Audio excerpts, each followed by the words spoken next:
9 май жеңиш майрамы. Совет элинин эң ыйык, эң улуу майрамы. Анткени бул күнгө жетүү үчүн Совет эли 27 миллион адамдан ажыраган. Бул күн Совет элинин 4 жылга созулган эң оор, эң кайгылуу, улуу ата мекендик согуштагы фашисттик Германиянын үстүнөн жеңишке жетишкен күнү.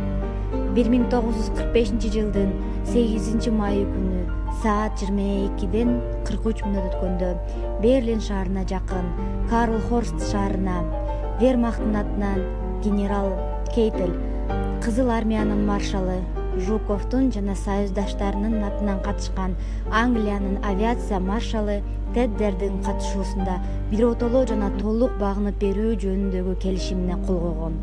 Бул мезгилде Москва шаарында 9 май кирип калган эле. Сталин ошол замат 9 майды жеңиш күнү деп жарыялаган. Жарлыгын чыгарып, аны эртеңине саат 6:00 радиодон атактуу диктор Левитан бүткүл Совет элине жарыялаган. Бул күндөгү эң биринчи согуштун күнү майрамдоо болуп көрбөгөндөй майрамдалган. Көчөдө жайнаган эл бири-бирин куттуктап, ыйлап өөп, кучактап жүрүшкөн. Мына ошентип арадан 75 жыл өттү. Биз 75 жылдан бери жеңиш майрамын